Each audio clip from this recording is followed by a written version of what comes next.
ಪ್ರಿಯಾಂಕಾ ಖರ್ಗೆ ಸಾಹೇಬರು ದೆಹಲಿಯಲ್ಲಿ ಒಂದು ಪ್ರೆಸ್ ಮೀಟ್ ಮಾಡಿ RSS ಬಗ್ಗೆ ನಾವು ದಾಖಲೆಗಳನ್ನ ಕೇಳಿದೀವಿ. ಅದಕ್ಕೆ ನಮ್ಮ ಸುನೀಲ್ ಅಣ್ಣ ಅವರು ಮಾತಾಡಿದ್ದಾರೆ. ಅವರು ಗ್ರಾಮೀಣಾಭಿವೃದ್ಧಿ ಸಚಿವರಾಗಿದ್ದಾಗ ಏನ್ ಅಚೀವ್ ಮಾಡಿದ್ದಾರೆ ಅಂತ. ಅಣ್ಣ, ಪಕ್ಷಾತೀತವಾಗಿ ನಿಮ್ಮ ಕ್ಷೇತ್ರಕ್ಕೆ ಅನುದಾನ ಕೊಟ್ಟಿದ್ದಾರೆ, ನಿಮ್ಮ ಕ್ಷೇತ್ರದ ಹಳ್ಳಿಗಳು ಬೆಳಿಬೇಕು ಅಂತ ಡೆವಲಪ್ಮೆಂಟ್ ಕೊಟ್ಟಿದ್ದಾರೆ. ಆ ಡಾಕ್ಯುಮೆಂಟ್ ನ ನಿಮಗೂ ಕಳಿಸ್ತೀನಿ, ಮಾಧ್ಯಮದವ್ರಿಗೂ ಕಳಿಸ್ತೀನಿ. ಇದಕ್ಕಿಂತ ಡೆವಲಪ್ಮೆಂಟ್ಗೆ ಮತ್ತೊಂದು ಪ್ರೂಫ್ ಬೇಕಾಗಿಲ್ಲ. ನಾವು ಕೇಳ್ತಾ ಇರೋದು RSS ನಿಮ್ ರಿಜಿಸ್ಟ್ರೇಷನ್ ಕಾಪಿ ಕೊಡಿ.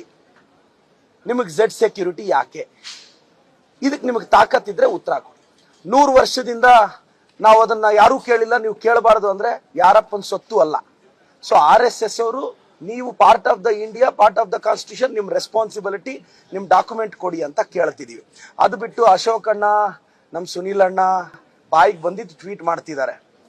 ನೀವು ರಿಜಿಸ್ಟ್ರೇಷನ್ ಮಾಡಿಸ್ಕೊಳ್ಳೋ ಕನಿಷ್ಠ ಸೌಜನ್ಯ ನಿಮಗಿಲ್ಲ ಅಂದ್ರೆ, ಹಾಗಾದ್ರೆ ನಾಳೆ ಬೆಳಗ್ಗೆ ನಾವು ದಾನ ಧರ್ಮ ಮಾಡ್ತೀವಿ ಅಂತ ನಾವು ಒಂದು ಸಂಘ ಕಟ್ಕೊಂಡು ಇನ್ಕಮ್ ಟ್ಯಾಕ್ಸು ಕಟ್ಟಲ್ಲ, ಯಾವುದೂ ಕಟ್ಟಲ್ಲ, ಅವಾಗ ನೀವು ಸುಮ್ಮನೆ ಇರ್ತೀರಾ ಏನು? ನಾನು ಮತ್ತೊಮ್ಮೆ ಹೇಳ್ತಿದ್ದೀನಿ, ಪ್ರಿಯಾಂಕಾ ಖರ್ಗೆ ಸಾಹೇಬ್ರು ಏನ್ ಹೇಳಿದ್ದಾರೆ ಅದಕ್ಕೆ ನಾವೆಲ್ಲರ ಸಹಮತ, ನಮ್ಮ ಸಹಮತ ಇದೆ ಸರ್.